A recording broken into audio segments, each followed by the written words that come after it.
வந்திருக்கிற ஒவ்வொருவரையும் ஆண்டவராகிய இயேசு கிறிஸ்துவின் பரிசுத்தமுள்ள நாமத்தினாலே வாழ்த்து வரவேற்கிறேன். இது திருவிருந்து ஆராதனை. ஆகவே திருவிருந்து சாதனங்களை நீங்கள் உங்கள் இல்லங்களிலே ஆயத்தப்படுத்தி வைத்துக் கொள்ளவும், இங்கே அதை பிரதிஷ்டை செய்யும் போது நீங்களும் அதை பிரதிஷ்டை செய்து எங்களோடு இணைந்து அதில் பங்கு பெற உங்களை மிகுந்த அன்போடு கேட்டுக்கொள்கிறேன். ஜெபம் செய்வோம். பிரசுத்தமுள்ள நல்ல ஆண்டவரை மிகுந்த தயவினாலே ஒரு புதிய மாதத்திற்குள்ளே பிரவேசித்தேன். நீர்கள் கொடுத்த இந்த நல்ல வாக்கியத்திற்காக தகப்பனே நாங்கள் உண்மை ஸ்தோத்திரிக்கிறோம். நாங்கள் கடந்த மாதம் முழுவதும் உம்முடைய தெய்வீக பாதுகாப்பின் கீழ் வாழ்ந்தோம், வளர்ந்தோம். உம்மை சார்ந்து உம்மை நம்பி உம்மை அண்டி இருக்க நீ கிருபை செய்திருந்தீர். உமக்கு ஸ்தோத்திரம். இன்னமும் உடைய கிருபையும் இரக்கமும் எங்களுக்கு மிக மிக அவசியம் என்பதை உணர்கிறோம். இதோ உடைய அருட்சமூகத்திலே எங்களை அர்ப்பணம் செய்கிறோம். இந்த ஆராதனையின் வாயிலாக நாங்கள் உம்மை மகிமைப்படுத்தவும் ஆராதித்து அகமகிழவும் உமக்கு முன்பாக அடிபணிந்து உம்மை தொழுது கொள்ளவும் உம்மை கிருபை தருவீராக. நீர் எங்களுக்கு தருகிற மெய் வார்த்தைகளை வாக்கு தத்தங்களை சொந்தமாக்கி அதை நாங்கள் உறுதிவிட விசுவாசம் வைத்து உன்னதமான தெய்வத்தின் பலனை நாங்கள் எங்களை அனுதின வாழ்க்கையிலே அனுபவித்து உமக்கு மகிமை உள்ளவர்களாகவும் உம்மால் ஆசீர்வதிக்கப்பட்டவர்களாகவும் இருக்க அருள் செய்வீராக. இந்த அருமையான ஆராதனையிலே எங்களோடு வலைதள வாயிலாக இணைந்திருக்கிற ஒவ்வொரு பிள்ளைகளையும் உம்முடைய பிரசன்னத்திலே இணைத்தருள்வீராக. தேவரீர் அவருடைய இல்லங்களிலோ வேற எங்கு அவர் அமர்ந்திருந்தவர்கள் இவரோடு இணைந்திருந்தாலும் நீர் அவர்களை உண்மையிலே ஒருங்கிணைத்து உடைய பிரசன்னத்தினால் ஆளுகை செய்து இந்த ஆராதனையின் வாயிலாக ஆசீர்வதிக்கப்பட அருள் செய்வீராக. ஆண்டவர் ரட்சகருமாகிய இயேசுவின் மூலம் ஜெபிக்கிறோம் நல்ல பிதாவே, ஆமென். நம்முடைய ஆராதனைக்கு ஆரம்பமாக பாமாலை 2வது பாடல், அதுபோல கீதங்களும் கீர்த்தனைகளும் 2வது பாடல், உம்மை துதிக்கிறோம் யாவும் நல்ல பிதாவே என்கிற பாடலை பாடுவோம்.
எல்லா இருதயங்களையும் எல்லா விருப்பங்களையும் எல்லா ரகசியங்களையும் மறந்திருக்கிற சர்வ வல்லமையுள்ள தேவனே, நாங்கள் தேவனிடத்தில் பரிபூரணமாய் அன்பு கூறும் முது பரிசுத்த நாமத்தை உத்தமமாய் மகிமைப்படுத்தவும் எங்கள் கர்த்தராகிய இயேசு கிறிஸ்துவின் நிமித்தம் முது பரிசுத்த ஆவியானவரின் ஏவுதலால் எங்கள் இருதயங்களின் சிந்தனைகளை சுத்தம் பண்ணி அருளோம்.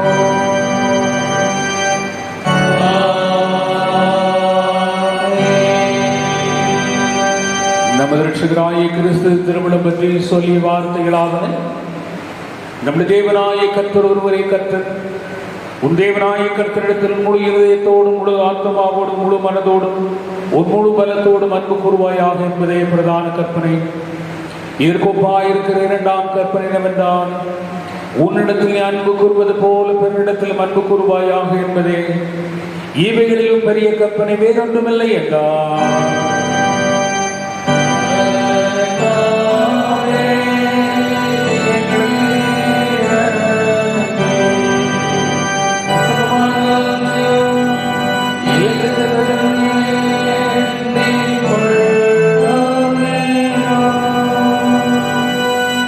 ஜெபம் செய்வோம். தேவனே, இதை போல ஒரு காலத்தில் உடைய பரிசுத்த ஆவியை அனுப்பி அவருடைய ஒளியினாலே விசுவாசம் உள்ள ஜனத்தின் இதயங்களை போதித்து பிரகாசித்தீரே. அந்த ஆவி நம்மளே நாங்கள் எல்லா காரியங்களையும் குறித்து நிதானமாக யோசிக்கவும் அவருடைய பரிசுத்தத்தை திருவினாலே இடைவிடாமல் சந்தோஷிக்கவும் கட்டளையிட வேண்டும் என்று உம்மோடும் பரிசுத்த ஆவியோடும் ஒரே தேவனாக சதாகாலம் ஜீவித்தரசாளுகிற எங்கள் ரட்சகராகிய இயேசு கிறிஸ்துவின் புண்ணியங்கள் நிமித்தம் வேண்டிக் கொள்கிறோம்.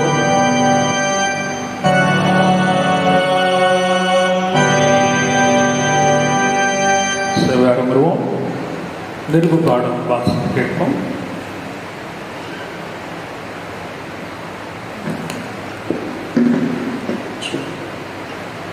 வாசிக்கும்படி கொடுக்கப்பட்ட நிருபவாக்கியம் 2 தெசலோனிக்கேயர் 3ஆம் அதிகாரம் வசனம் 1 முதல் 5 வசனம் முடிய. 2 தெசலோனிக்கேயர் 3ஆம் அதிகாரம் வசனம் 1 தொடக்கம்.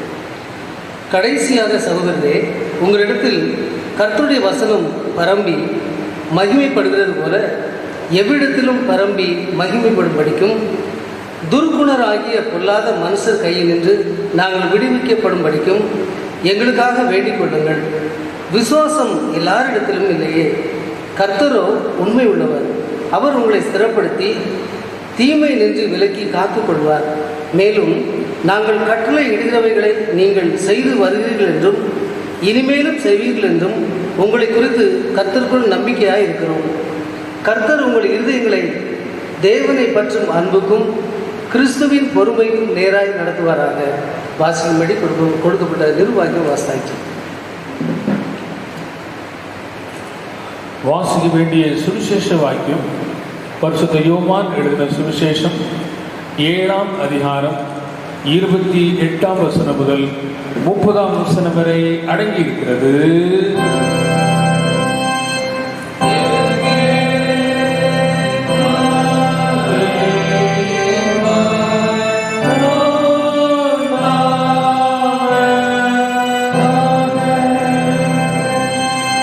Gospel according to St. John chapter 7 verses 28 onwards.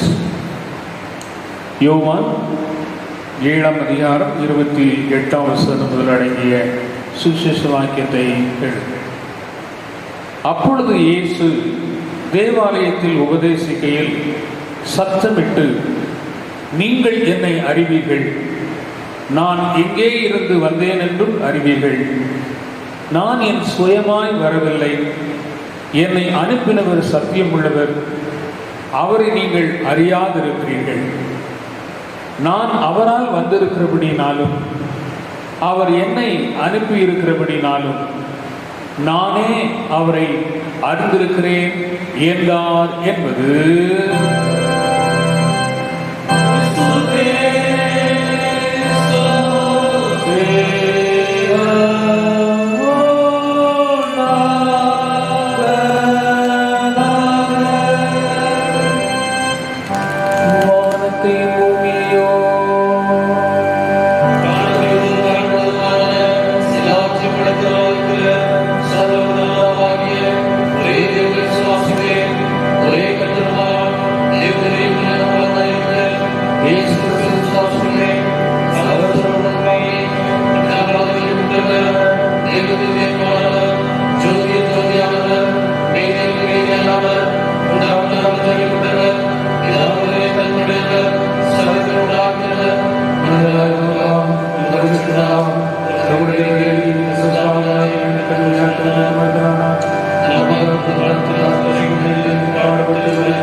நமக்கு செய்த நன்மைகளை நினைத்து அவரை துதித்து நாம் ஆராதனை செய்வோம். அவர் ஆராதனைக்குரியவர். எல்லா புகழும் கனமும் மகிமையும் அவருக்கு ஏறெடுக்க அவர் தகுதி உள்ளவர். எல்லா காலங்களிலும் அவர் உயர்ந்தவர். என் ஜீவனுள்ள நாளெல்லாம், என் வாழ்க்கையின் ஒவ்வொரு நிமிடமும் நான் அவரை என் ரட்சிப்பின் பாத்திரத்தை எடுத்துக்கொண்டு நான் தொழுது கொள்வேன் என்று ஆண்டவருடைய சமூகத்திலே கர்த்தர் கடந்த நெருக்கமான காலங்களிலே நமக்கு எவ்வளவு அற்புதமாக ஆச்சரியமாக நம்மை நடத்தினார். ஒருவேளை ஒரு சிலர் பாதிக்கப்பட்டிருந்தும் கர்த்தர்களுக்கு நல்ல சுகத்தை கொடுத்து வந்திருக்கிறார். அவருடைய ஒத்தாசை உதவி இல்லாமல் இக்காலங்களிலே நம்மால் வாழ இயலாத ஆகினார். அந்த உன்னதமான தெய்வம் உயிரோடு இருக்கிறவர், நம்மை உடனிருந்து பாதுகாக்கிறவர். அவருடைய ஒத்தாசை தொடர்ந்து தரும்படியாக அவரை மகிமைப்படுத்துவோம். கர்த்தர் இன்று நமக்கு ஜீவன் கொடுத்திருக்கிறபடினால் அந்த உயிரோடு இருக்கிறவரை நாம் உயிரோடு இருக்கிறவர்களாக அவரை துதித்து மகிமைப்படுத்தும். எந்த காலத்திலும் எந்த நேரத்திலும் என்னுடைய வாழ்நாள் முழுவதும் ஆண்டவர் எனக்கு ஜீவனை கொடுக்கிறபடி அந்த ஆண்டவரே நான் உம்மை துதிப்பேன். அவருடைய குமாரனாய் இயேசுவை நான் துதிப்பேன். அவரால் எழப்பட்ட பரிசுத்த ஆவியானவரை நான் துதிப்பேன். என் திரியேக தேவனை நான் ஸ்தோத்தரிப்பேன் என்று உள்ளத்தின் ஆழத்தில் என்னுடைய விசுவாசத்தை வலுப்படுத்தி அவர் மீது உள்ள இந்த உயரிய நம்பிக்கையை உயர்த்தி காண்பித்து ஆண்டவரை நாம் மகிமைப்படுத்துவோம். கர்த்தர் அவருடைய அற்புதமான கிரியைகளை நம்முடைய ஆராதனையின் வாயிலாக நம் ஒவ்வொருவருக்கும் தருவாராக.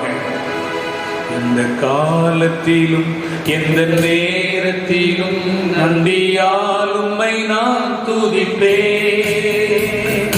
இயேசுவே உம்மை நான் துதிப்பேன், துதிப்பேன். எந்த வேளையிலும் துதிப்பேன். இயேசுவே உம்மை நான் துதிப்பேன், துதிப்பேன்.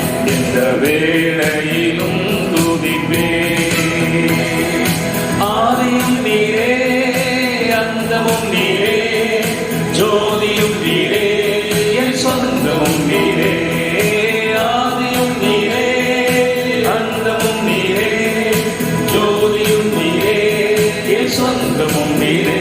எந்த காலத்திலும் எந்த நேரத்திலும் நன்றியால் உம்மை நான் துதிப்பேன்.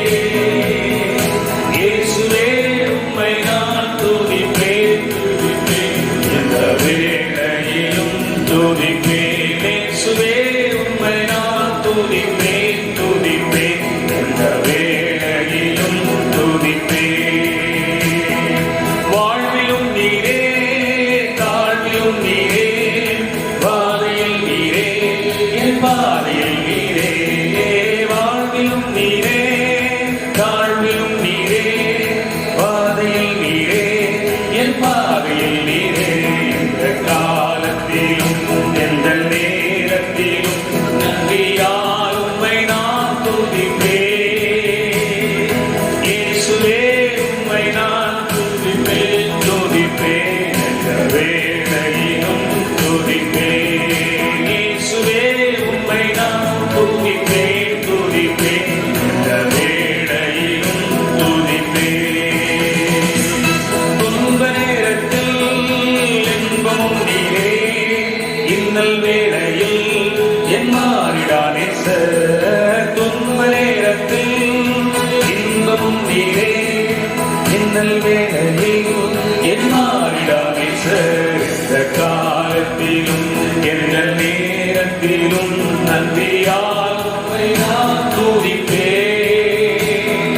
இயேசுவே உம்மை நான் துதிப்பேன், துதிப்பேன். எந்த வேளையிலும் துதிப்பேன். இயேசுவே உம்மை நான் துதிப்பேன், துதிப்பேன். எந்த வேளையிலும் துதிப்பேன். ஞான வைத்தியராம் ஔஷதம் நீரே, ஆத்மநேசராம் என் நண்பரும் நீரே, ஞான வைத்தியரா, ஔஷதம் நீரே, ஆத்மனேஸ்வரா, என் நண்பரும் நீரே. எந்த காலத்திலும் எந்த நேரத்திலும் நன்றியால் உம்மை நான் துதிப்பேன். இயேசுவே உம்மை நான் துதிப்பேன், துதிப்பேன், வேளையிலும் துதிப்பேன். இயேசுவே உம்மை நான் துதிப்பேன், துதிப்பேன், வேளையிலும் துதிப்பேன். மகிழ்வோம் மகிழ்வோம் வீரமாக மகிழ்வோம், இயேசுராஜன் நம் சொந்தமாயினார். மகிழ்வோம் மகிழ்வோம் வீரமாக மகிழ்வோம், இயேசுராஜன் நம் சொந்தமாயினார். இந்த பாதத்தில் சொந்தக்காரவர் எந்த உள்ளத்தில் சொந்தமானார். இந்த பாதத்தில் சொந்தக்காரவர் எந்த உள்ளத்தில் சொந்தமானார். ஆனந்தமே பரமானந்தமே, இது மாபெரும் பாக்கியமே. இந்த பாதத்தில் சொந்தக்காரவர் எந்த உள்ளத்தில் சொந்தமானார். இந்த பாதத்தில் சொந்தக்காரவர் எந்த உள்ளத்தில் சொந்தமானார். சின்ன சிறு வயதில் என்னை பூரித்து விட்டார், தூரம் போயினும் கண்டு கொண்டார். சின்ன சிறு வயதில் என்னை பூரித்து விட்டார், தூரம் போயினும் கண்டு கொண்டார். தமது ஜீவனை எனக்கும் அளித்து ஜீவன் பெற்றுக் கொள்ளென்றுரைத்தார்.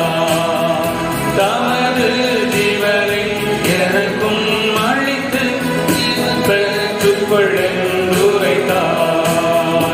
ஆனந்தமே பரமானந்தமே, இது மாபெரும் பாக்கியமே. இந்த பாதத்தில் சொந்தக்காரவர் எந்த உள்ளத்தில் சொந்தமானார். இந்த பாதத்தில் சொந்தக்காரவர் எந்த உள்ளத்தில் சொந்தமானார். எந்த சூழ்நிலையும் அவர் அன்பிருந்து என்னை பிரிக்காது காத்துக் கொள்வார். எந்த சூழ்நிலையும் அவர் அன்பினின்று என்னை பிரிக்காது காத்துக் கொள்வார். என்னை நம்பி அவர் தந்த பொறுப்பதனை அவர் வரும் வரை காத்துக் கொள்வேன். என்னை நம்பி அவர் தந்த பொறுப்பதனை அவர் வரும் வரை காத்துக் கொள்வேன். ஆனந்தமே பரமானந்தமே, இது மாபெரும் பாக்கியமே. இந்த பாதத்தில் சொந்தக்காரவர் எந்த உள்ளத்தில் சொந்தமானார். இந்த பாதத்தில் சொந்தக்காரவர் எந்த உள்ளத்தில் சொந்தமானார். தாயும் நீரே, உன்னவனே, உந்தன் நாமத்தை போற்றிடுமே. எந்த அன்புள்ள ஆண்டவர் இயேசுவை நாம் உந்தன் நாமத்தை போற்றிடுமே. உன்னை போல் ஒரு தேவனை பூமியில் அறிந்திருந்த தெய்வமே. ஆனந்தமானந்தமே, அல்லும் பகலிலும் பாடிடுவே.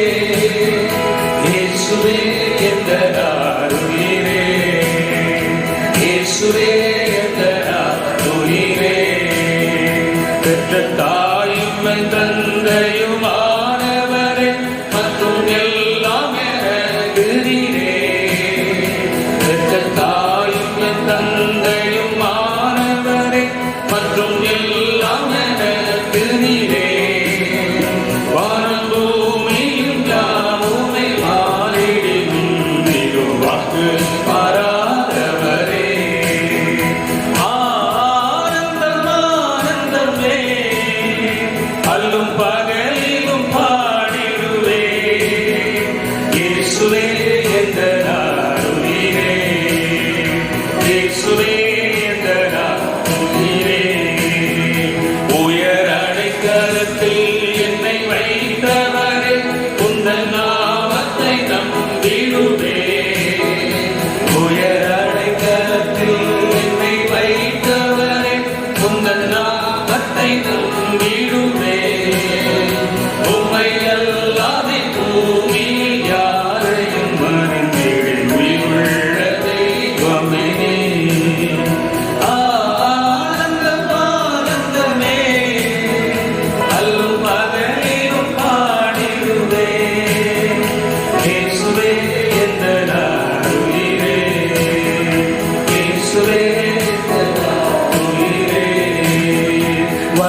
வல்லமை தேவை தேவா,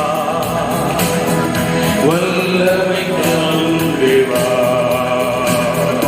இன்றே தேவை தேவா, இப்போ தாரும் தேவா, இன்றே தேவை தேவா, இப்போ தாரும் தேவா. பொழிந்திடும் வல்லமை, உன்னதத்தின் வல்லமை, ஆவியின் வல்லமை, அக்கினியின் வல்லமை. பொழிந்திடும் வல்லமை, உன்னதத்தின் வல்லமை, ஆவியின் வல்லமை, அக்கினியின் வல்லமை. வல்லமை தேவை தேவா, வல்லமை தாரும் தேவா, இன்றே தேவை தேவா, இப்போ தாரும் தேவா, இன்றே தேவை தேவா, இப்போ தாரும் தேவா. மாம்சமான யாவரிலும் ஆவியை ஊற்றுவேன், மாம்சமான யாவரிலும் ஆவியை ஊற்றுவேன். முப்பவாலிபர் யாவரும் தரிசனம் சொல்வாரே, முப்பவாலிபர் யாவரும் தரிசனம் சொல்வாரே. பொழிந்திடும் வல்லமை, உன்னதத்தின் வல்லமை, ஆவியின் வல்லமை, அக்கினியின் வல்லமை. பொழிந்திடும் வல்லமை, உன்னதத்தின் வல்லமை, ஆவியின் வல்லமை, அக்கினியின் வல்லமை. வல்லமை தேவை தேவா, வல்லமை தாரும் தேவா, இன்று தேவை தேவா, இப்போ தாரும் தேவா, இன்று தேவை தேவா, இப்போ தாரும் தேவா. மீட்கப்படும் நாடு என்று முத்திரையான ஆவியை தாரும், மீட்கப்படும் நாடு என்று முத்திரையான ஆவியை தாரும். பிதாவே என்று அழைக்க புத்திர சுவிகாரம் பிந்திடும், பிதாவே என்று அழைக்க புத்திர சுவிகாரம் பிந்திடும். பொழிந்திடும் வல்லமை, உன்னதத்தின் வல்லமை, ஆவியின் வல்லமை, அக்கினியின் வல்லமை. பொழிந்திடும் வல்லமை, உன்னதத்தின் வல்லமை, ஆவியின் அக்கினியின் வல்லமை. பொழிந்திடும் வல்லமை, உன்னதத்தின் வல்லமை, ஆவியின் வல்லமை, அக்கினியின் வல்லமை. பொழிந்திடும் வல்லமை, உன்னதத்தின் வல்லமை, ஆவியின் வல்லமை, அக்கினியின் வல்லமை. வல்லமை தேவை தேவா, வல்லமை தாரும் தேவா, இன்றே தேவை தேவா, இப்போ தாரும் தேவா, இன்றே தேவை தேவா, இப்போ தாரும் தேவா. யாவையானவரே, நீ போதும் இயேசப்பா, உம்முடைய ஆவியானவர் எங்களுக்கு போதும் ஐயா. இந்த நெருக்கமான காலங்களிலே மனமுடைந்து நொந்து போய், பயந்து போய், செயலடைந்து பலவீனத்தையே அனுபவமாக்கி கொண்டிருக்கிற காலங்களில் உம்முடைய ஆவியினால் எங்களை பலப்படுத்துவீராக. தேவ ஆவியானவர் மீது ஊற்றும் போது நாங்கள் புது பலன் அடைகிறோம். உம்முடைய பாதத்திலே நாங்கள் ஆண்டவரை உம்மை நம்பி காத்திருக்கும் போது நாங்கள் புது பலன் அடைகிறோம். உம்மை நாங்கள் எங்களுக்கு தெய்வமாக கொண்டிருக்கும் போது கர்த்தர் எங்களை பலப்படுத்துகிறோம். நாங்கள் உம்முடைய நாமத்தை நம்பும் போது கர்த்தர் எங்களை சொந்தமாக்கி சுகப்படுத்துகிறேன். அந்த உன்னதமான தெய்வத்தினுடைய கரத்திலே அப்படியே எங்களை ஒப்புக் கொடுக்கிறோம் சுவாமி. உம்முடைய வல்லமை உள்ள வார்த்தை எங்களுக்கு தாங்க. வார்த்தை அனுப்பி சுகப்படுத்துகிறவரே, உம்முடைய வார்த்தையினால் நாங்கள் சுகமடையும்படிக்கு இந்த அருமையான வேளையில என்னோடும் எங்களோடு நீர் பேசுவீரா. நாங்கள் கடந்து போகும் நெருக்கமான காலங்கள், அடிக்கடி எங்களுக்கு வருகிற போராட்டங்கள், அநேகரால் நாங்கள் பாதிக்கப்படுகிற வேளைகள், ஆண்டவரே இந்த தொற்றுனாலே வருகிற பயங்கள், இப்படி பல விதத்திலே நாங்கள் நெருக்கப்பட்டு நொறுங்கி போயிருக்கிறோம். ஆண்டவரே, நீ நொறுங்குண்ட நறுங்குண்ட இருதயத்தை புறக்கணியாததை எங்களை தள்ளிவிடாத ஆண்டவர், தமிழத்தில் வருகிற யாரையும் ஆண்டவரே நீ புறம்பே தள்ளுவதில்லை, மாறாக நீ அரவணைத்து ஏற்றுக்கொள்ளுகிற ஆண்டவர். உடைய தெய்வீக அன்பு இந்த மாதத்தில் எங்களிலே ஊற்றப்பட வேண்டும். உடைய சகாயம் இந்த மாதம் முழுவதும் எங்களுக்கு தேவை ஆண்டவரே. இன்னொரு மாதத்தில் இந்த ஊரடங்கு ஆண்டவரே காலங்களாக நாங்கள் அனுசரிக்க வேண்டியது இருக்கிறது. நாங்கள் எங்கள் இல்லங்களை உங்களுடைய ஆலயமாக, எங்கள் இருதயம் எப்பொழுதும் உமக்கு ஆலயமாக இருக்க கர்த்தர் கிருபை செய்வீராக. நீங்க மட்டும் இல்லைன்னா ஆண்டவரே ஏதோ நாங்கள் மடிந்து போயிருப்போம். உங்களுடைய ஒத்தாசை மட்டும் இல்லாதிருந்தால் ஏதோ நாங்கள் விழுந்திருப்போம். ஆண்டவரே, நீர் உங்களுடைய வலக்கரம் நீட்டி எங்களை தாங்கி வந்தீங்க, எங்களை தூக்கி சுமந்து வந்தீங்க, எங்களை தட்டி கொடுத்து ஆதரித்தீர். ஆண்டவரே, எங்கள் பலகீனத்தில் உங்களுடைய பலத்தை விளங்க பண்ணீங்க. கால்கள் தளரும் போது எங்கள் நடைகளை உறுதிப்படுத்தினீர். இந்த உன்னதமான தெய்வத்தினுடைய ஒத்தாசை வருகிற மாதம் முழுவதும் எங்களுக்கு தர வேண்டும் என்று இதோ இந்த மாதத்தின் முதல் நாள் உடைய சமூகத்தில் உடைய வார்த்தையின் வாக்குத்தத்தத்தை சொந்தமாக்கி கொள்ள உம்முடைய பாதம் வந்திருக்கிறோம். ஆண்டவரே, தேவ ஆவியானவர்களை பலப்படுத்தும். ஒவ்வொரு நாளும் இந்த வார்த்தை என்கிற மன்னாவினாலே எங்களுடைய ஆத்துமாவும் பலப்படைந்து சரீரமும் பலப்பட கிருபை செய்வீராக. இந்த வருகிற மாதத்திலே ஆண்டவரே நாங்கள் ஆரோக்கியமாக இருக்கிற ஒரு மாதமாக தருவீராக சுவாமி. எவ்வளவு எங்களை சுற்றிலும் எத்தனை பாதிப்புகள் இருந்தாலும் உம்முடைய பிள்ளைகளாய் எங்கள் மீது அது எந்த பாதிப்பையும் ஏற்படுத்தி விடாதபடிக்கு உம்முடைய பலத்தினால் எங்களை இடை கட்டுவீராக. உம்முடைய நாமத்தை நம்பி உமக்கு முன்பாக இருக்கிறோம், உம்மை நம்பி நிற்கிறோம். ஆண்டவரே, நீ நம்பிக்கைக்கு உரியவர், உன் நம்பிக்கை வீண் போகாது என்று சொல்லி வாக்கு கொடுத்த ஆண்டவர். ஆண்டவரே, நாங்கள் செபிக்கிறோம், உம்முடைய உத்தமமும் உண்மையும் நேர்மையும் எங்களை காக்க வேண்டும் என்று அர்ப்பணம் செய்கிறோம். என்னோடும் எங்களோடும் பேசுவீராக. இயேசுவின் மூலம் செபிக்கிறோம் நல்ல பிதாவே, ஆமென், ஆமென். வருவோம்.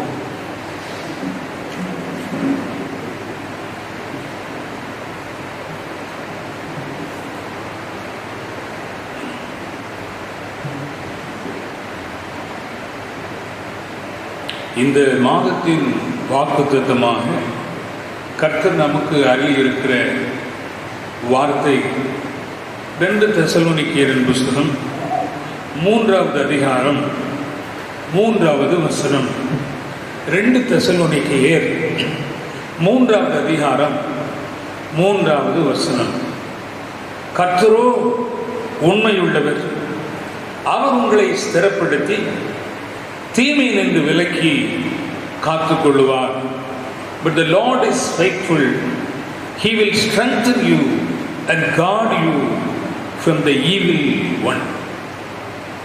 கர்த்தரோ உண்மையுள்ளவர், அவர் உங்களை ஸ்திரப்படுத்துவார், தீமையிலிருந்து உங்களை விலக்கி காத்துக் கொள்ளுவார் என்று பரிசுத்த பவுல் இந்த தெசலோனிக்கே பட்டணத்தில் இருக்கிற திருச்சபைக்கு 2ஆம் திருமுகமாக எழுதும்போது இந்த வார்த்தைகளை எழுதுகிறார். எனக்கு அருமையான கர்த்தருடைய பிள்ளைகளே, அவருடைய உண்மை என்றும் மாறாதது. அவருடைய உண்மை எல்லா காலங்களிலேயும் இருக்கிறது என்பதை நாம் திருமறையின் வாயிலாக அறிந்து கொள்கிறோம். கடவுள் எவ்வளவு உண்மை உள்ளவர் என்பதற்கு திருமறையிலே ஏராளமான வார்த்தைகள் இருக்கிறது. நான் ஓரிரு வசனங்களை வாசித்து அதன் பிறகு அதனுடைய சிந்தனைக்கு செல்லலாம் என்று நான் நினைக்கிறேன். 1 கொரிந்தியர் புஸ்தகம் 1ஆம் அதிகாரம் 9வது வசனத்திலே, நம்முடைய குமாரனும் நம்முடைய கர்த்தருமாய் இருக்கிற இயேசு கிறிஸ்துவுடனே ஐக்கியமாய் இருப்பதற்கு உங்களை அழைத்த தேவன் உண்மையுள்ளவராக இருக்கிறார். இந்த வசனம் சொல்கிறது, கடவுளோடு கூட ஐக்கியமாய் இருப்பதற்கு நம்மை அழைத்த அந்த தெய்வம் உண்மையுள்ளவர். 2 தீமோத்தேயின் புஸ்தகம் 2ஆம் அதிகாரம் 13ஆம் வசனம் இவ்விதமாக சொல்கிறது, நாம் உண்மை இல்லாதவர்களாய் இருந்தாலும் அவர் உண்மையுள்ளவராய் இருக்கிறார். அவர் தம்மை தாமே மறுதலிக்க மாட்டார். வேத வசனம் எப்பொழுதுமே நம்மை யார் என்று படம் பிடித்து காண்பிக்கிறது. அந்த வரிசையிலே இந்த வசனம் சொல்கிறது, நாம் உண்மை இல்லாதவர்கள். நாம் அநேக நேரத்திலே பொய்யர்களாக இருக்கிறோம். உண்மையை காத்துக்கொள்ள நம்மால் இயலவில்லை. ஒரு சிறு காரியத்திற்கு கூட லகுவாக நாம் பொய் சொல்லி விடுகிறோம். வசனம் சொல்லுகிறது, நாம் உண்மை இல்லாதவர்களாக இருக்கிறோம். ஆனால் அவர் உண்மையுள்ளவராய் இருக்கிறார். அவர் ஒருபோதும் தம்மை தாமே மறுதலிக்க மாட்டார் என்று இந்த வசனம் சொல்கிறது. எபிரேயருக்கு நிருபம் 3வது அதிகாரம் 6ஆம் வசனம் இவ்விதமாக சொல்லுகிறது, கிறிஸ்துவோ அவருடைய வீட்டிற்கு மேற்பட்டவரான குமாரனாக உண்மையுள்ளவராக இருக்கிறார். நம்பிக்கையினாலே தைரியத்தையும் மேன்மை பாராட்டலை முடிவு பரியந்தம் உறுதியாய் பற்றி கொண்டிருப்போமாகில் நாமே அவருடைய வீடாய் இருப்போம். இப்ப கிறிஸ்துவோ அவருடைய வீட்டுக்கு மேற்பட்டவரான குமாரனாக உண்மையுள்ளவராக இருக்கிறார். நாமும் அவருக்கு வீடாக இருக்க முடியும். அவர் உண்மையுள்ளவராக நமக்குள்ளே வாசம் பண்ணுகிறவராக அவருக்கு வீடாக இருக்க முடியும் என்கிற நம்பிக்கையை இந்த வசனம் நமக்கும் தருகிறது. எபிரேயருக்கு நிருபம் 10வது அதிகாரம் 23ஆம் வசனம் இவ்விதமாக சொல்கிறது, அல்லாமலும் நம்முடைய நம்பிக்கையை அறிக்கையிடுவதில் அசையாமல் உறுதியாய் இருக்க கடவோம். ஏனென்றால் வாக்குத்தத்தம் பண்ணினவர் உண்மையுள்ளவராய் இருக்கிறாரே. அப்போ நம்முடைய விசுவாசத்தை நம்பிக்கையும் நாம் ஒரு காலம் தளர்ந்து விடக்கூடாது. அதிலே காற்றில் அசைப்படுகிற அந்த நாணலை போல அசைந்து பலவீனப்பட்டு விடக்கூடாது. ஆனால் வாக்குத்தத்தம் பண்ணினவர் உண்மையுள்ளவர். நமக்கு வார்த்தையை கொடுத்தவர், வாழ்க்கையை கொடுத்தவர், நம்பிக்கையை ஊட்டுகிறவர் உண்மையுள்ளவர். ஆகவே நாம் நாணலை போல அங்கமும் அசைந்து நாம் பலவீனராக இருக்க வேண்டிய அவசியம் இல்லை என்பதை இந்த வசனம் நமக்கு சுட்டி காண்பிக்கிறது. 1 கொரிந்தியர் புஸ்தகம் 10வது அதிகாரம் 13ஆம் வசனம் சொல்லுகிறது, மனுஷருக்கு நேரிடுகிற சோதனையே அல்லாமல் வேறே சோதனை உங்களுக்கு நேரிடவில்லை. தேவன் உண்மையுள்ளவராய் இருக்கிறார். உங்கள் திராணிக்கு மேலாக நீங்கள் சோதிக்கப்படுவதற்கு அவர் இடம் கொடாமல் சோதனையை தாங்கத்தக்கதாக சோதனையோடு கூட அதற்கு தப்பிக்கொள்ளும்படியான போக்கையும் உண்டாக்குகிறார். இந்த உலகத்திலே நாம் எல்லா விதத்திலையும் சோதிக்கப்படுகிறோம். ஆண்டவராய் இயேசுவை குறித்து சொல்லும் போது அவர் எல்லா விதத்திலும் சோதிக்கப்பட்டார், ஆனால் சோதனையை ஜெயித்தார். அதே போலதான் இந்த உலகத்திலே நமக்கும் உபத்திரவம் உண்டு. திடன் கொள்ளுங்கள், நான் இந்த சோதனை எல்லாம் ஜெயித்தேன், நீங்களும் ஜெயிக்க முடியும் என்று ஆண்டவராய் இயேசு சொன்னார். ஆகினாலே தேவன் உண்மையுள்ளவராய் இருக்கிறார். திராணிக்கு மேலாக நம்மை சோதிப்பது இல்லை, அதற்கு அவர் இடமும் தருவதில்லை. ஆனால் இந்த சோதனை வரும் பொழுதெல்லாம் ஆண்டவர் ஒரு சின்ன லூப் ஹோல் வச்சிருப்பார், ஒரு வழியை, ஒரு சின்ன பாதையை வைத்திருப்பார். அதிலிருந்து நாம் தப்பிக்கொள்ள முடியும். அப்போ ஆண்டவர் ஒரே அடியா ரூமுக்குள்ள போட்டு நம்ம அப்படியே மூச்சு முட்டை வச்சு சாகணும் அப்படின்னு நினைக்க மாட்டாரு. நாம் அதற்குள்ளாக நெருக்கத்தின் வழியாக இருந்தாலும் அங்கே ஒரு சிறு பாதையை ஏற்படுத்தி நம்மை தப்பித்துக் கொள்ளும்படியான போக்கை கொடுப்பார். இந்த பாதையை காண்பதற்கு அவரை பார்க்க வேண்டும். சோதனை காலத்திலே நம்முடைய சோதனையே சுற்றி முற்றும் பார்க்காமல் அவரையே பார்க்க வேண்டும். கடல் கொந்தளித்தது, இயேசு கடல் மேல் நடந்து வருகிறார். படகில் இருந்த பேதுரு அதை பார்க்கிறான். இயேசு அலைகளின் நடுவிலே கடலிலே நடக்கிறாரே என்று சொல்லி அவன் ஆச்சரியப்பட்டான். இயேசுவினிடத்தில் சொல்வான், ஐயா, நானும் இந்த புயல் நிறைந்த பேர் அலைகள் உள்ள கடலிலே நடக்க வேண்டும் என்று அவன் கேட்டான். இயேசு அவனை, நீயும் நடந்து வா என்று சொன்னார். நடந்து வந்தவன் திடீரென்று மூழ்கி விட்டான். காரணம் என்னவென்று சொன்னால், அவன் அந்த சோதனையிலிருந்து தப்பிக்கும்படியான ஒரு போக்கை உண்டு பண்ணியிருந்தாரே, அந்த போக்கை, அந்த வழியை அவன் பார்க்கவில்லை. அப்படியானால் அவனுடைய கண் ஆண்டவராய் இயேசுவின் மீது பதிக்கப்பட்டிருந்தால் அவன் மூழ்கி இருக்க மாட்டான். அவனுடைய கண்ணை இந்த அலைகள், அந்த சோதனையிலே அவன் வைத்தபடினாலே அவன் மூழ்கினான் என்று அந்த பகுதியிலே நாம் பார்க்கிறோம். அப்பொழுதும் ஆண்டவர், அற்ப விசுவாசியை நீ ஏன் சந்தேகப்பட்டாய் என்று அவனுடைய கரத்தை பிடித்து அவனை தூக்கிவிட்டார். அப்போ கர்த்தர் இந்த சூழ்நிலைகளில் எல்லாம் நம்மை பாதுகாப்பதற்கு அவர் உண்மையுள்ளவராக இருக்கிறார் என்பதைத்தான் இந்த பகுதி நமக்கு மிக தெளிவாக சொல்கிறது. கிறிஸ்துவுக்குள் அருமையானவர்களே, அதைத்தான் ஒரு 3 முக்கியமான காரியங்களை நாம் எளிமையாக பார்த்து நிறைவு செய்ய இருக்கிறோம். கர்த்தர் உண்மையுள்ளவர். அவர் நம்மை ஸ்திரப்படுத்துகிறார், பலப்படுத்து. ஏன் அவர் உண்மையுள்ளவராக இருக்கிறார்? என்னுடைய விசுவாசத்திலே நான் ஸ்திரமாக இருக்க வேண்டும், உறுதியாக இருக்க வேண்டும். நாம் அப்படியே தடுமாறுகிறவர்களாக அல்ல, ஸ்திரமாய் அங்கும் அலசடிப்பட்டல்ல, நேராக நடக்க வேண்டும், விசுவாசத்தில் நடக்க வேண்டும் என்று கர்த்தர் விரும்புகிறார். குறிப்பாக தேவனால் எல்லாம் செய்யக்கூடும், ஆனால் ஒரே ஒரு காரியம் மட்டும் அவரால் செய்ய முடியாது. அவர் சர்வ வல்லமை உள்ளவர். அது எப்படி அவரால் செய்யக்கூடாத காரியம் ஒன்று இருக்கும்? வசனமே சொல்லுகிறது, என்னால் செய்யக்கூடாத அதிசயமான காரியம் ஒன்று உண்டோ என்று சொல்லுகிறது. அப்படியான அவர் எதை செய்ய முடியாது. எல்லாவற்றையும் அவர் செய்ய முடியும். ஆனால் ஒன்றே ஒன்று அவரால் செய்ய முடியாது. என்ன தெரியுமா? அவரால் பொய் சொல்ல முடியாது. அல்லேலூயா. பொய் சொல்ல முடியாது. சத்தியம் உள்ள தேவன், அவர் உண்மையை காக்கிற ஆண்டவர், அவர் உண்மை உள்ளவர். கர்த்தரோ உண்மை உள்ளவர். He never lie. அவர் ஒரு காலம் பொய் சொல்ல மாட்டார். நாம் பொய்யுக்கு பிதாவமாக இருக்கிறவனை பணிந்து கொள்கிறோம். பொய்யே நம்முடைய சரீரத்தின் அங்கமாக, அவயங்களாக வைத்திருக்கிறோம். ஆனால் அவர் பொய்யுரையாத தேவன் வேதம் சொல்கிறது. அதனாலே அவர் பொய் அவரால் சொல்லவே முடியாது என்பதை நாம் புரிந்து கொள்ள வேண்டும். நமக்கு வசனம் சொல்லுகிறது, அவருடைய உடன்படிக்கை நமக்காக காத்துக் கொள்வார். என்ன உடன்படிக்கை? இயேசு கிறிஸ்துவினாலே, அவருடைய ரத்தத்தினாலே கிடைக்கப்பட்ட அந்த உடன்படிக்கையை அவர் நமக்காக காத்துக் கொள்ளுகிறார். அதை காத்துக்கொள்வதில் அவர் உண்மையாக இருக்கிறார். நான் பிள்ளைகளோடு கொடுத்த உடன்படிக்கையை காத்துக்கொள்வதற்கு நான் உண்மையாக இருக்கிறேன். அவர் வாக்குத்தத்தம் பண்ணினதை நிறைவேற்றும்படிக்கு அவர் உண்மையை காக்கிற தெய்வமாக இருக்கிறார். அதை உடன்படிக்கையின் வாயிலாக நமக்கு உறுதிப்படுத்துகிறார். கிறிஸ்துவுக்குள் அருமையானவர்களே, தாவீதின் குடும்பத்தை குறித்த கரிசனை அவருக்கு உண்டு. ஆனாலும் சங்கீதம் 89, 30-34 வசனங்கள் விதமாக சொல்கிறது, ஒருவேளை அவன் சந்ததி என்னென்னைக்கும் நிலைத்திருக்கவும் அவன் ராஜாசன வானங்கள் உள்ள மட்டும் நிலை நிற்கவும் செய்வேன். அவன் பிள்ளைகளின் நியாயங்களின்படி நடவாமல், என் வேதத்தை விட்டு விலகி, என் கட்டளைகளை கைக்கொள்ளாமல், என் நியமங்களை மீறி நடந்தால், அவர்கள் மீறுதலை விலாக்கினாலும் அவர்கள் அக்கிரமத்தை வாதைகளினாலும் தண்டிப்பேன். ஆனாலும் என் கிருபையை அவனை விட்டு விலக்காமலும், என் உண்மையில் பிசகாமலும் இருப்பேன். என் உடன்படிக்கை மீறாமலும், என் உதடுகள் விளம்பினதை மாற்றாமலும் இருப்பேன். ஹல்லேலூயா. எனக்கு அருமையான கர்த்தருடைய பிள்ளைகளே, ஆண்டவர் கண்டிப்பார், கண்டிப்பார் நம்மை நெருக்குவார், ஒடுக்குவார். காரணம், அவர் நம்மை நேசிக்கிறார். தகப்பன் சிக்ஷியாக புத்திரன் உண்டோ? பல நேரங்களில் நாம் நம்முடைய பெற்றோர்களால் கடினமாக நடத்தப்படும் போது நாம் மனம் உடைந்து போகிறோம். வளர்ந்து வரும் பருவத்திலே அதையெல்லாம் அவர்கள் செய்கிறார்கள். காரணம் என்ன? நாம் நல்ல ஒழுக்கம் உள்ளவர்களாக, ஞானம் உள்ளவர்களாக நடக்க வேண்டும் என்பதற்காகத்தான். ஆகினால்தான் கடவுளும் நமக்கு பிரமாணங்களை கொடுத்திருக்கிறார், வேத வசனங்களை கொடுத்திருக்கிறார்.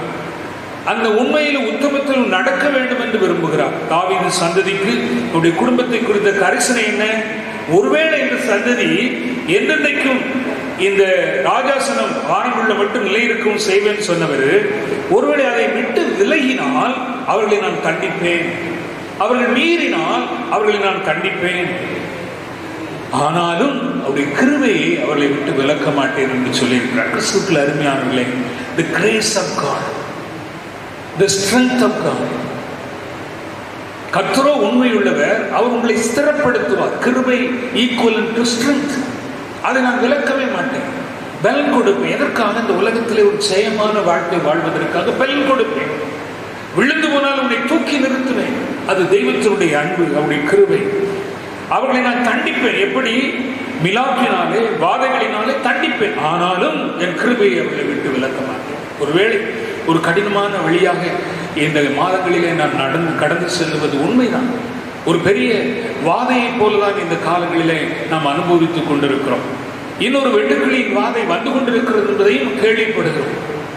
எது நம்முடைய வாழ்க்கையில குறுக்கிட்டாலும் தேவனுடைய கிருபை மாறாது. காரணம், அவர் உண்மை உள்ளவர். கிறிஸ்துவுக்குள் அருமையானவர்களே, அப்ப அவர் உண்மை உள்ளவர் என்று சொன்னால் 3 காரியங்களில் எப்படி ஒரு உண்மை உள்ளவராக இருக்கிறார் என்பதை நான் சொல்ல ஆசைப்படுகிறேன். முதலாவதாக, தேவனுடைய வார்த்தையில் உண்மை உள்ளவர். God is faithful his own words. அவருடைய சொந்த வார்த்தைகளிலே உண்மையுள்ளவர். நமக்கு அவர் அருளிய ஒவ்வொரு வார்த்தைகளிலேயும் அவர் உண்மையுள்ளவராக இருக்கிறார். மத்தேயு எழுதின சுவிசேஷம் 24வது அதிகாரம் 35ஆம் வசனம் வீதமாக சொல்லுகிறது, வானமும் பூமி ஒளிந்து போகும், என் வார்த்தைகளோ ஒளிந்து போவதில்லை. தேவனுடைய வார்த்தை என்றும் மாறாதது. அவருடைய அது மாறாதது. ஆனால் அந்த வார்த்தை உங்களை என்னை மாற்றும். அவருடைய வாயிலிருந்து வருகிற ஒவ்வொரு வார்த்தையும் வெறுமையாக செல்லாது, அது பலன் கொடுக்கும் என்று வேதம் சொல்லுகிறது. அப்போ அவருடைய வார்த்தை மாறாது. அந்த வார்த்தை உங்களை என்னை மாற்றும். It will convert us, it will change us, but he is unchanging God. அவர் மாறாதவர், ஆனால் நம்மை மாற்றுவார். இதுதான் ஆண்டவர் நமக்கு செய்கிறார். அதுதான் அவருடைய உடன்படிக்கை. அதைத்தான் அவர் காத்துக் கொள்ளுகிறார்.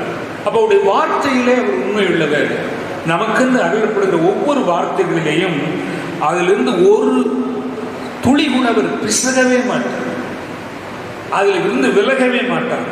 உமது வசனம் என்றென்றும் நிலைத்திருக்கிறது. வசனம் சொல்கிறது, நீங்கள் சங்கீதம் 119:89 வாசித்து பார்த்தால், கர்த்தாவே உமது வசனம் என்றென்றைக்கும் வானங்களில் நிலைத்திருக்கிறது. அப்படின்னா என்ன அர்த்தம்? அந்த வார்த்தை ஒரு காலம் பிசகாது, தன்னுடைய நிலையிலிருந்து விழாது, தன்னுடைய பொருளில் இருந்து அதை இழந்து போகாது என்பதுதான் பொருள். ஆண்டவராகிய இயேசு வார்த்தையில் உண்மையுள்ளவர். அவர் உங்களுக்கும் எனக்கும் கொடுக்கிற வார்த்தையின்படியே, வாக்குத்தத்தத்தின்படியே நம்மை நடத்துகிறார். அந்த வார்த்தை மாறாது, ஆனால் அந்த வார்த்தை உங்களையும் என்னையும் மாற்றும். ஆகவேதான் ஒவ்வொரு நாளும் நாம் இந்த உலகத்திலே வாழ்வதற்கு ஆண்டவர் கொடுத்திருக்கிற இந்த திருமறை, the scripture of God, தெய்வத்தினுடைய இந்த வார்த்தைகள் நிறைந்த இந்த புத்தகத்தை காலையிலே எழுப்பி நாம் வாசிக்க வேண்டும். அதற்கு நாம் நேரத்தை பிரத்யேகமாக ஒதுக்க வேண்டும். இந்த காலங்களிலே நாம் அநேகர் பணிக்கு செல்வதில்லை, வீட்டிலேயே இருக்கிறோம். பல நேரங்கள் நமக்கு ஓய்வு நேரங்கள் கிடைக்கிறது. ஆனால் அதிகாலையிலே எழுப்பி இந்த வேத புத்தகத்தை திறந்து, ஆண்டவரே இன்று எனக்கு என்ன வார்த்தையை தருகிறீர்கள்? காரணம், ஒரு வார்த்தையில் உண்மை உள்ளவர். அவர் தருகிற வார்த்தையை நாம் சொந்தமாக்கும் போது அந்த நாள் முழுவதும் அந்த வார்த்தை நம்மை பலமாக, ஸ்திரமாக, உறுதியாக நிலைநிற்க உதவி செய்யும். என்னதான் நமக்கு பல பாதுகாப்பு ஏற்படுத்தி வைத்திருந்தாலும் அது ஒன்றுக்கும் உதவாது. தேவனுடைய வார்த்தை வல்லமை உள்ளது, அது நம்மை பாதுகாக்கும். ஆகவேதான் அவர் வார்த்தையிலே நம்ம கொடுக்கிற வார்த்தையிலே உண்மை உள்ளவராக இருக்கிறார்.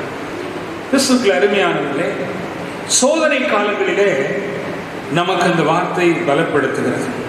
இல்லை, வானத்திலிருந்து வந்த வார்த்தையினாலே சோதனையில் இருந்து ஆண்டவராகிய இயேசு பலப்படுத்தப்பட்டார். அப்போ அந்த ஆன்மீக மன்னாவாகிய இந்த வார்த்தை நமக்கு வருகிற நெருக்கமான சோதனையின் காலங்களிலே இது நம்மை பலப்படுத்தும். இந்த வார்த்தை உண்மையுள்ளவர், இந்த வார்த்தையிலே உண்மையுள்ள அந்த வார்த்தை வெறுமையாக ஒரு காலம் திரும்பாது. எதற்காக அந்த வார்த்தையை நமக்கு தந்தாரது எல்லாவற்றையும் நிறைவேற்றி திரும்ப செல்லும் என்றுதான் வேதம் சொல்லுகிறது. ஆகினாலே முதலாவதாக கர்த்தரோ உண்மையுள்ளவர். எதிலே உண்மையுள்ளவர்? அவருடைய வார்த்தையில் உண்மையுள்ளவர். இரண்டாவதாக God is faithful in chastening. அவர் நம்மை கண்டிப்பதில் உண்மையுள்ளவர்.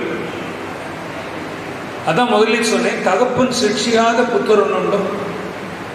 ஆண்டவருக்கு உரிமை இருக்கிறது. நாம் அவருடைய பிள்ளைகள், நம் மீது அவருக்கு முழு அதிகாரம் இருக்காது. நாம் அவருடைய வார்த்தையின்படி நடக்கவில்லை என்றால் நம்மை அடிக்கவும் தண்டிக்கவும் முழு அதிகாரம் இருக்கிறது.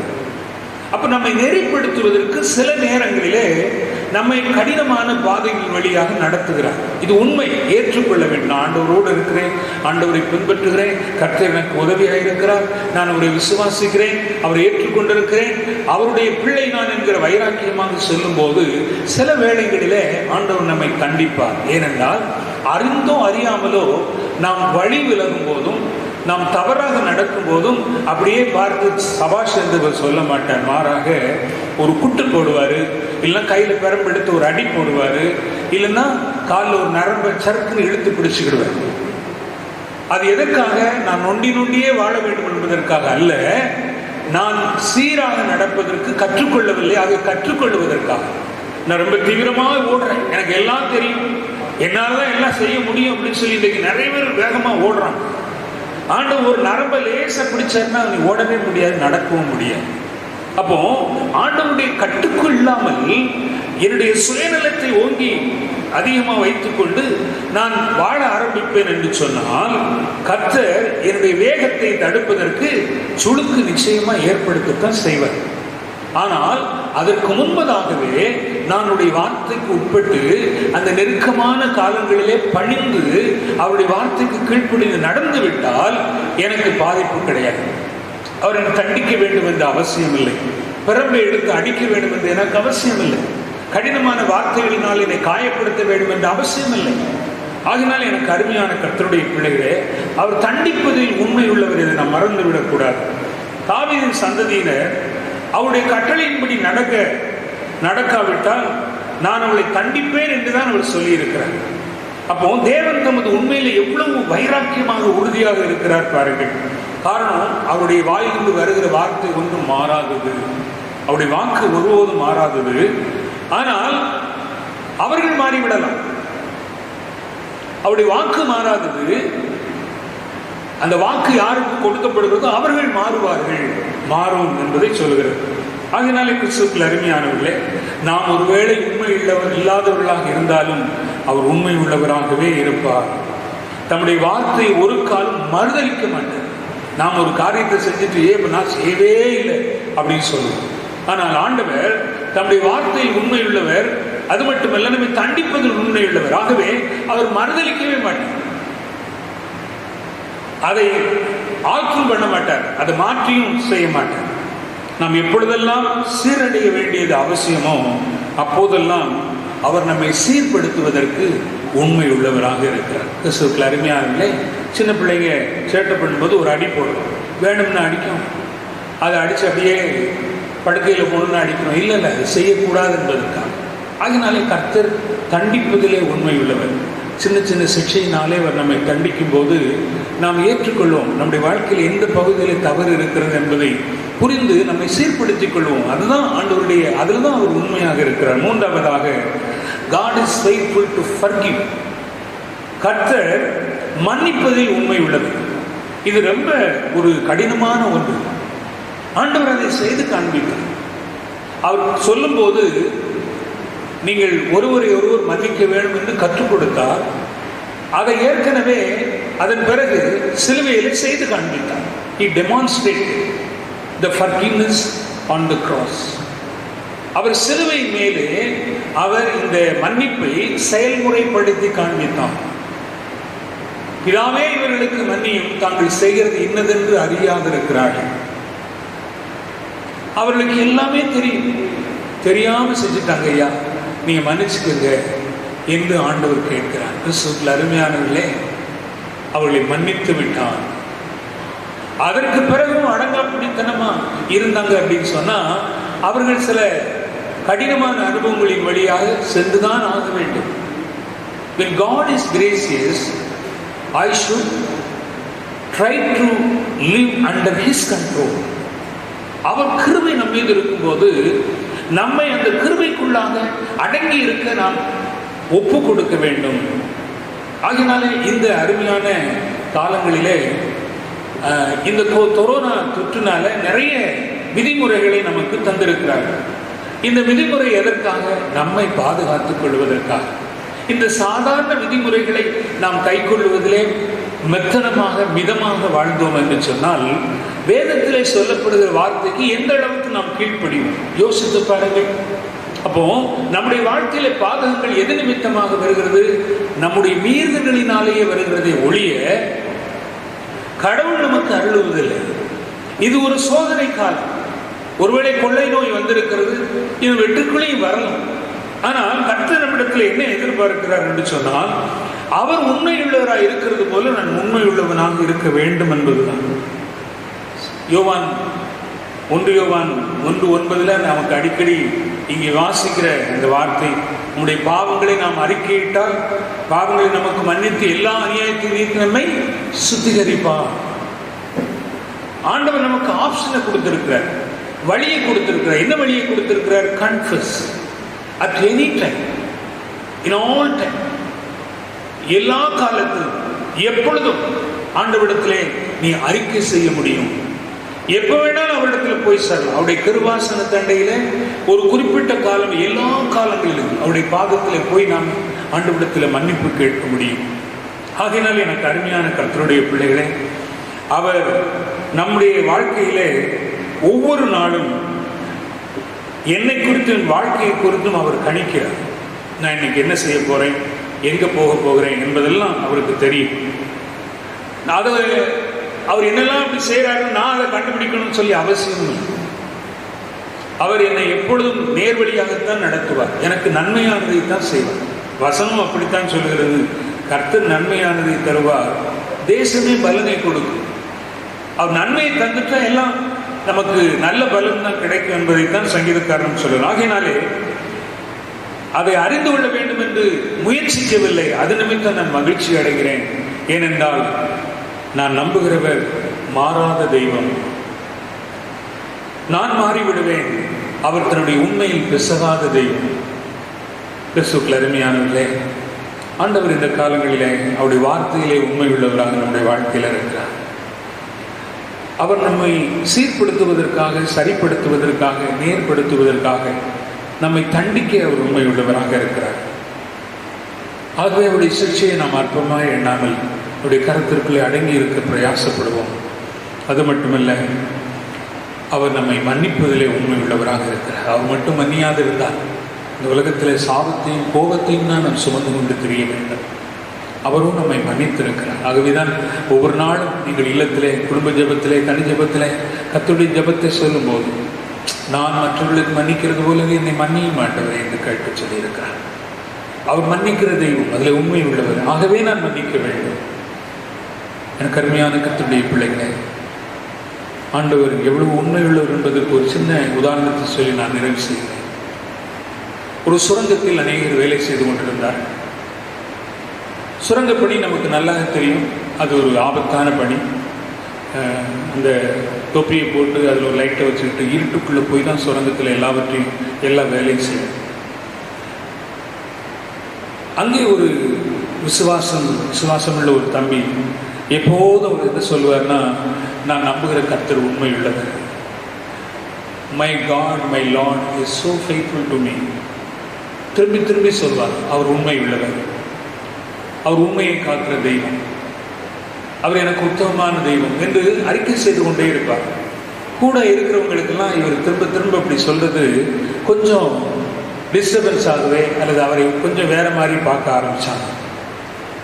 இப்படி நடந்து கொண்டிருக்கிற ஒரு காலங்களிலே ஒவ்வொரு நாளும் மதிய நேரத்திலே சாப்பாட்டுக்காக சுரங்கத்திலிருந்து வெளியே வந்து எல்லாரும் சேர்ந்து ஒன்றாக உட்கார்ந்து சாப்பிடுவார்கள். அப்படி ஒரு மதிய வேளையில் சாயந்தரத்தில் வந்து வட்டமாக உட்கார்ந்து சாப்பிட ஆரம்பிக்க எல்லாருடைய சாப்பாட்டையும் வைத்து எல்லாரும் உட்கார்ந்து கொண்டு இருக்கும்போது திடீரென்று அந்த பக்கமாக வந்து ஒரு நாய் அவருடைய சாப்பாடு பண்ணுறது தூக்கிட்டு ஓடினோடனே இவர் பின்னால் ஓடுறாரு.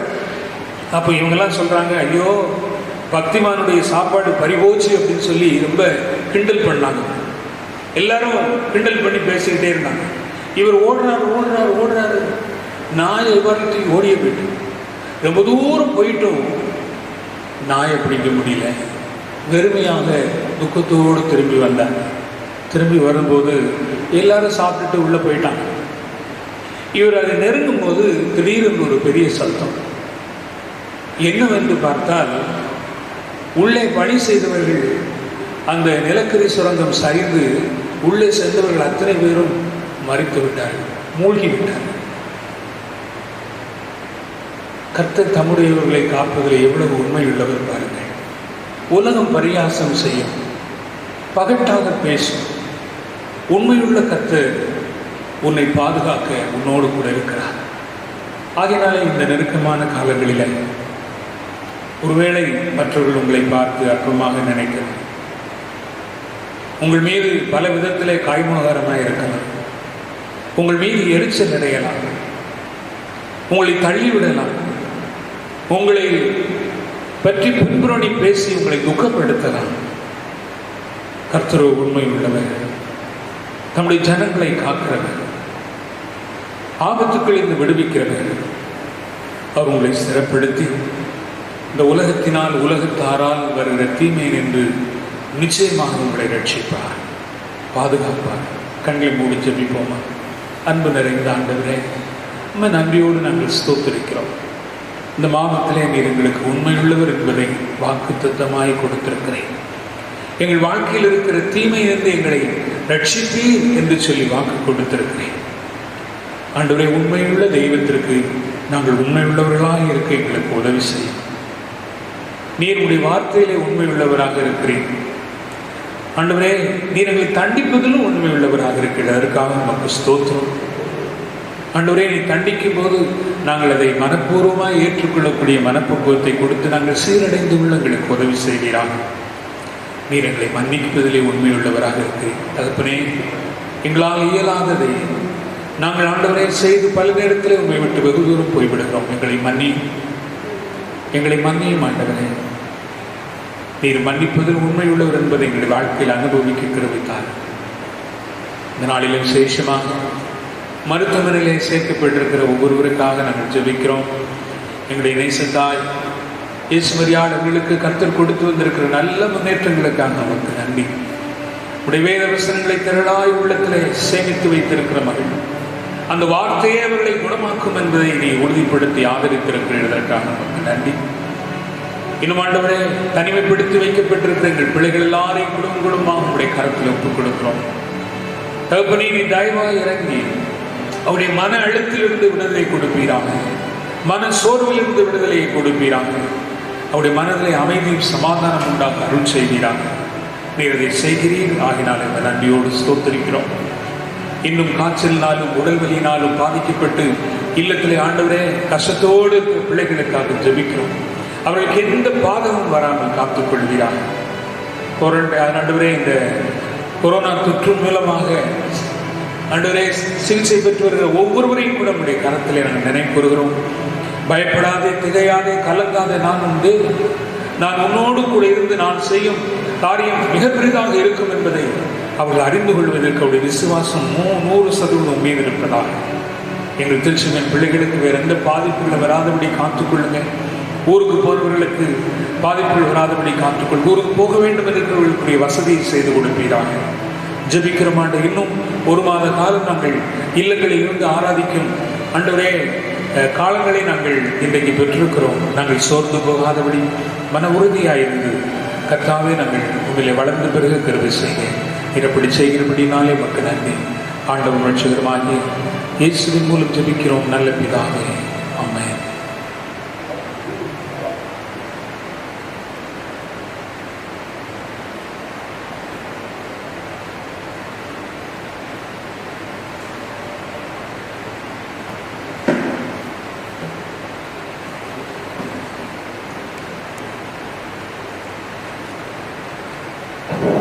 நம் அனைவரும் இயேசுவையே துதி செய் என்கிற பாடலின் முதல் சரணத்தையும் கடைசி சரணத்தையும் பாடுவோம். அப்பொழுது ஆங்காங்கே இருக்கிறவர்கள் காணிக்கையை நீங்கள் சேமித்து வைக்கவும், அதை ஆலயத்திற்கு வரும்போது வந்து படைக்கவும் உங்களை அன்போடு கேட்டுக்கொள்கிறேன். நூற்றாண்டு கீதங்களிலே 192 அது கீர்த்தனை 80. இயேசுவையே துதி செய் நீ மனமே.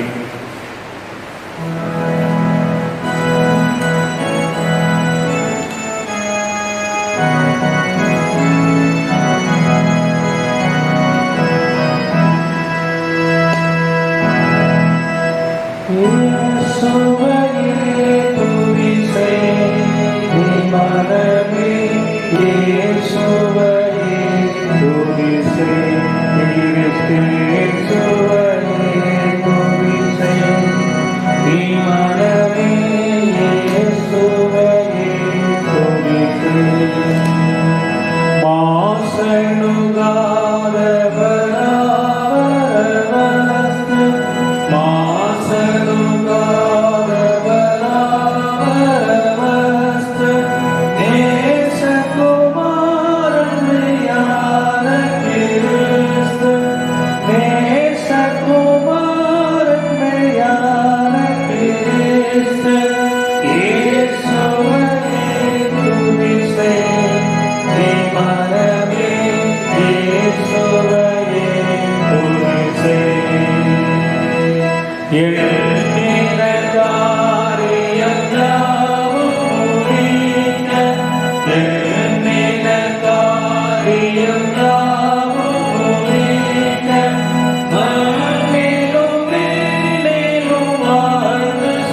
பரிசுத்த பிதாவே, உமது திருவாசலில் பிரவேசிப்பதற்கு புதிய ஜீவனமான மார்க்கத்தின் அருமையான குமார் கருத்தினால் எங்களுக்கு உண்டு பண்ணினீரே.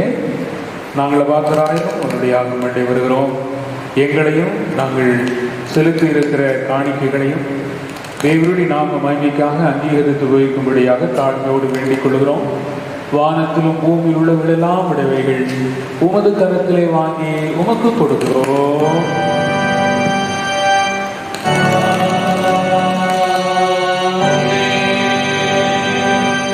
பாவங்கள் நிமித்த முடிவுடைய தோறும் மனஸ்தாபப்பட்டு பிறடத்தில் அன்பும் சேகமாயிருந்து இனிதேவனுடைய கப்பல்களை கை கொண்டு புதிதாகப்பட்டவர்களாய் உடைய வருஷமாக்கத்தில் நடப்போம் என்று தீர்மானித்திருக்கிற நீங்கள் விசுவாசத்தோடு சேர்ந்து உங்களுக்கு ஆறுதல் உண்டாக இந்த வருஷ சாத்திரமந்தை வாங்கிக் கொள்ளுங்கள்.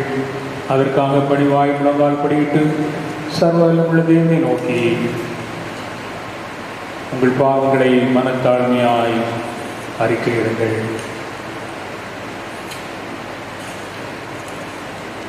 பாவ அறிக்கைக்கு ஆயத்தமாக நான் பாவிதான் என்கிற பாடலை முதல் 2 சரணங்களை பாவ அறிக்கைக்கு ஆரம்பமாக நான் பாடுவேன்.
വിശ്വാസത്തോട് നമ്മുടെ തിരുമലയാവർക്ക് പാപമന്യപ്പ് അരുളിച്ചുവെന്നുവതിൻ്റെ ഇറക്കമായി വാഗ്ദത്തം ചെയ്ത് നമ്മുടെ പരമപിതാവായ സർവ്വവല്ലഭനായ ദൈവം നമ്മുടെ കർത്താവായ യേശു ക്രിസ്തു നമുക്കിറങ്ങി നമ്മുടെ പാപങ്ങളെല്ലാവற்றையும் மன்னித்து அவைகளிலிருந்து நம்மை விடுதலையாக்கி நம்மை உறுதிப்படுத்தி நியமித்து நம்மை நித்திய ஜீவக்கரையில் சேர்ப்பாராக.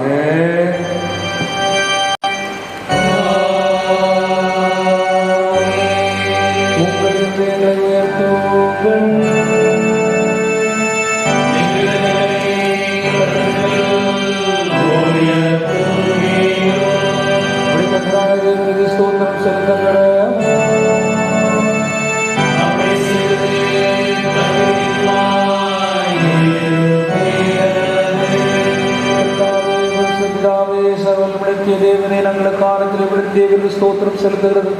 மிகவும் தகுதியை எங்களுக்கு விசேஷ கடமையாயிருக்கிறது. ஆதலால் பிரதான சவனைத்தோடும் நாங்கள் மேம்பட நாமத்தை புகழ்ந்து மேன்மைப்படுத்தி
நம்மளுக்கு அதை செலுத்துடையாமல் தேவனுடைய அளவற்ற இறக்கத்தையே நம்பி சேருகிறோம்.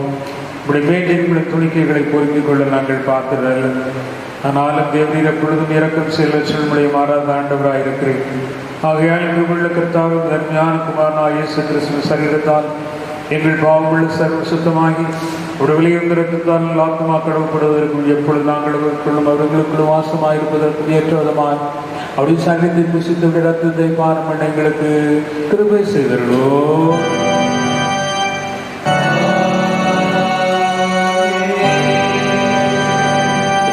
பிதாவின் ஜெபத்தை கேட்டிருக்குமாறு இயேசு கிறிஸ்து கட்டிட நியமத்தின்படி நாங்களுடைய பாடலை மரணத்தின் நினைவு சிறுதாரதங்களாகிய இந்த அப்பத்தையும் திராட்சரசத்தை பெற்றுக் கொள்ளும் போது அப்படி பரிசுள்ள ரத்தத்துக்கும் பங்கு சரீரத்துக்கு பங்கு விடாமடி கிருபை செய்ய வேண்டும் மிகவும் தாழ்மையாக வேண்டிக் கொள்கிறோம். அவர் தாம் காட்டி கொடுக்கப்பட்ட ராத்திரியிலே அப்பத்தை எடுத்து ஸ்தோத்திரம் பண்ணி அதை விட்டு சீஷல்ல கொடுத்ததை வாங்கி புசியுங்கள். இவங்களுக்கு ஆய்விக்கப்படுகிற என்னுடைய சரீரம்.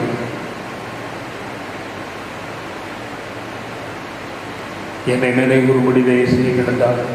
அப்படியா போது நம்முடைய பாத்திரத்தையும் எடுத்து ஸ்தோத்திரம் பண்ணி அவளுக்கு கொடுத்து நீங்கள் எல்லாரும் நிலைப்பான பண்ணுங்கள். இது பாவரி கொண்டாமுடி உங்களுக்கு ஆணை இருக்க அம்சப்படுகிற புது உடன்படிக்கைக்குரியனுடைய இருக்கு.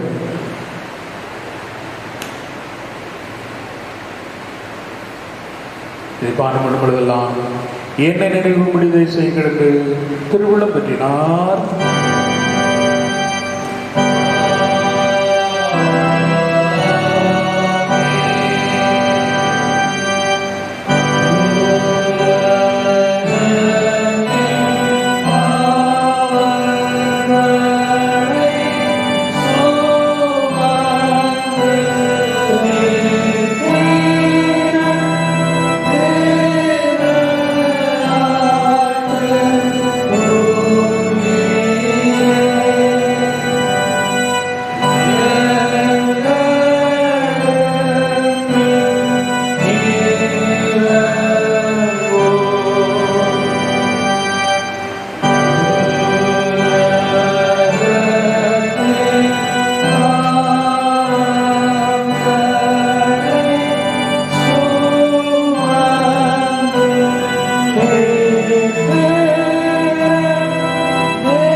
கிறிஸ்துவனுடைய விற்கப்பட்ட அவருடைய சரீரம் சிந்தப்பட்ட ரத்தம் நாம் திருவிருந்தில் பங்கெடுத்துக் கொள்வோம்.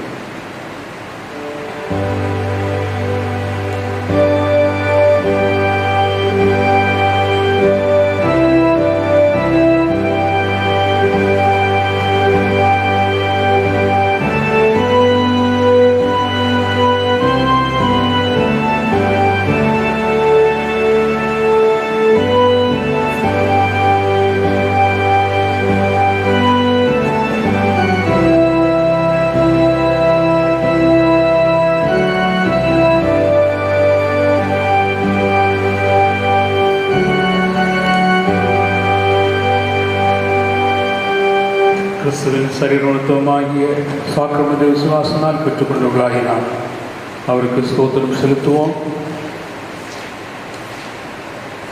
பரமண்டலங்களில் இருக்கிற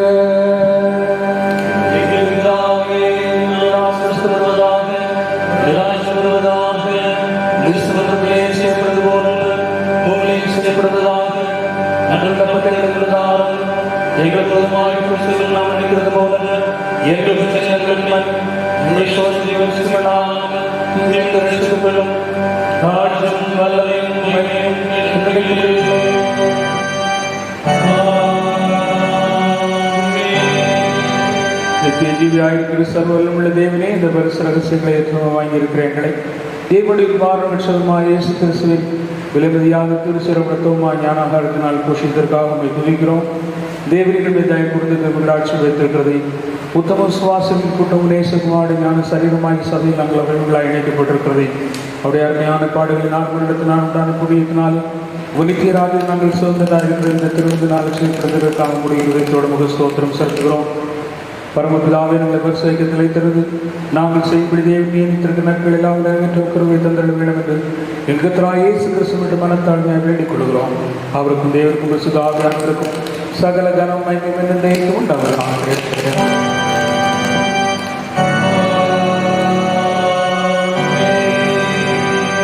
உன்னதத்தில் இருக்கிற தேவனுக்கு மகிமையும்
எல்லா புத்திக்கும் மேலான சமாதானம் உங்களோடு இருந்து நீங்கள் தேவனுடைய குமாரனாகிய இயேசு கிறிஸ்து பற்றி அருள் இதற்கு முடிகிறது எங்களை விசேஷங்களையும் காக்க கிடவது பிதா குமார் பரிசுத்தாவியானவராகிய சர்வதனுடைய ஆசீர்வாதம் உங்களுக்குள்ளே இருந்து எப்பொழுது உங்களோட நிலைத்திருக்க கிடவது.